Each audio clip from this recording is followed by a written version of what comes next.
Programang ito ay rated SPG. Striktong patnubay at gabay ng magulang ang kailangan. Maaaring may masiselang tema, lengguwahe, karahasan, sexual, horror o droga na hindi angkop. Mga kabatang Quiapo, kumusta at welcome back sa aking channel. Narito ang aabangan natin sa FJ Batang Quiapo. Matapos na mailigtas ni Tanggol at Ramon si Don Julio, dinala nila ito sa lugar kung saan sila nagtatago. Inaasahan ni Don Julio ang pagdating ni Tanggol at Ramon para iligtas siya at si Franco. Malaki ang pasasalamat ni Don Julio kay Tanggol.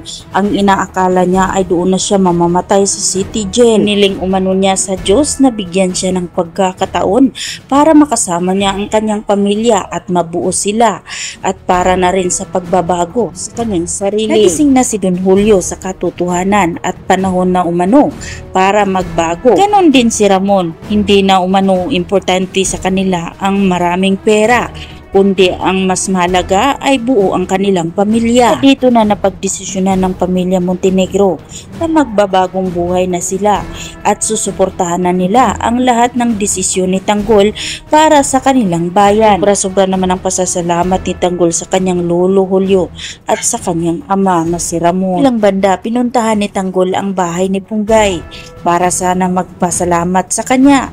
Ngunit nang makita ni Punggay si Tanggol, galit na galit naman si Punggay at tinutukan nga niya agad ito ng baril. Naalalahanan niya si Tanggol na sa susunod nilang pagkikita ay kaaway na ang tingin sa kanya. Kaya naman sinabi ni Tanggol na kaaway na rin ang turing niya kay Punggay. Sabay na rin umuwi si Tanggol, ngunit hindi inaasahan ni Tanggol sa pag-uwi niya ay hinarangan siya ng 3 tao at sinabing si Tanggol nga raw ang namumugbog sa kanila noon. Oras na raw para maningil kay Tanggol. Matake ang grupo kay Tanggol para sana bugbugin siya.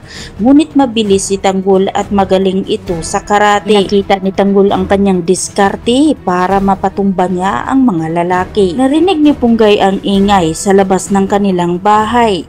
Dali-dali niya itong pinuntahan. Mambad sa kanya ang isang grupo ng kalalakihan ang umatake kay Tanggol.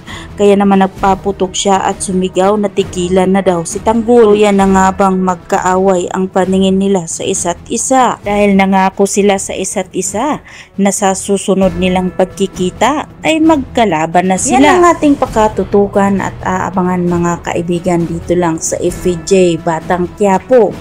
At huwag po sana niyong kalimutan na i-like, i-share at pahingin na rin ang isang subscribe. Maraming salamat.